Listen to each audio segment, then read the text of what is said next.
que a gente segue com as informações de economia, porque após uma sequência de altas, o dólar voltou a cair.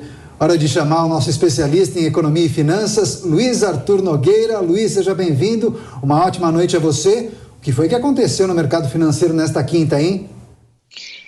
Caniato, aqui a gente explica e descomplica a economia. Boa noite a todos.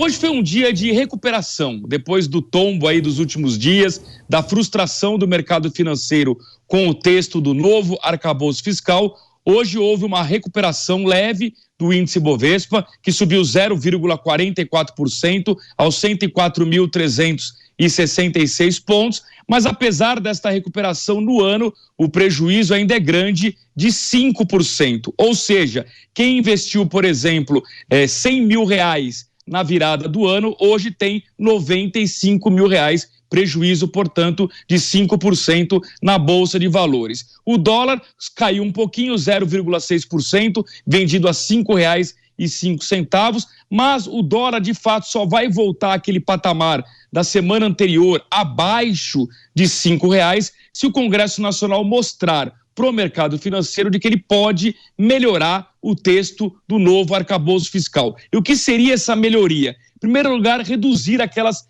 13 exceções ao controle de gastos. Pegou muito mal no mercado financeiro a percepção de que o governo Lula está colocando brechas para burlar a nova regra fiscal. Isso tira a credibilidade da nova regra apresentada pelo Ministério da Fazenda. E, além disso, o Congresso Nacional pode melhorar o texto colocando, de fato, punição caso o governo não cumpra as metas estabelecidas. Antes desta regra, havia a espécie de crime de responsabilidade, que inclusive levou ao impeachment da ex-presidente Dilma Rousseff. Com o novo texto, não haverá mais nenhuma punição para os próximos governos que não venham cumprir essa nova regra fiscal. Isso é ruim, de novo, porque coloca em xeque a credibilidade desta que é muito importante a regra que vai substituir o teto de gastos. Mudanças à vista no texto do arcabouço, certamente. Agora, Luiz, o que você achou do pacote de crédito lançado pelo Ministério da Fazenda? Acredita que essa iniciativa pode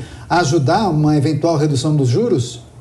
Olha, Caniato, a ideia é boa, porque nós estamos num contexto de juros muito altos, o crédito, portanto, está caro, tanto para o consumo quanto para o financiamento das empresas. Então é importante que o governo tente, de fato, implementar regras para baratear o custo e tornar menos burocrático todo o processo de crédito. Eu vou dar um exemplo de uma boa iniciativa que envolve as garantias. Garantia é algo muito importante no financiamento. Por quê? Porque se você toma um financiamento e dá, por exemplo, um imóvel como garantia, é uma garantia tão boa que o banco pode te cobrar uma taxa de juros bem menor, porque ele sabe que se você não pagar aquele financiamento, ele tem o seu imóvel como garantia. Muito bem, qual é a proposta que o governo pretende apoiar no Congresso Nacional? É flexibilizar o uso das garantias. Vou dar um exemplo. Hoje, quem tem um imóvel de R$500 mil e pega emprestado R$100 mil no banco, ele pode dar o imóvel como garantia uma única vez. Ou seja, não pode utilizar o mesmo imóvel para mais de um financiamento. Qual é a ideia do governo? Flexibilizar isso. Se eu tenho um imóvel de R$500 mil, eu posso pegar, por exemplo, 5 financiamentos diferentes em 5 bancos diferentes de R$100 mil. Totalizando, portanto, o valor do meu imóvel como garantia de R$500 mil.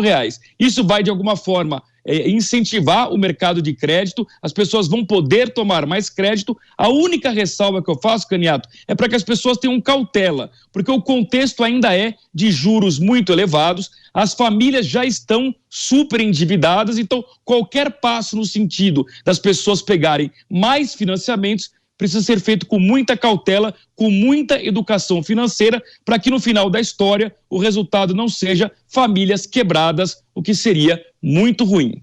Tá certo, as principais notícias da economia, sempre com as análises de Luiz Arthur Nogueira. Luiz, obrigado, boa noite e até a próxima.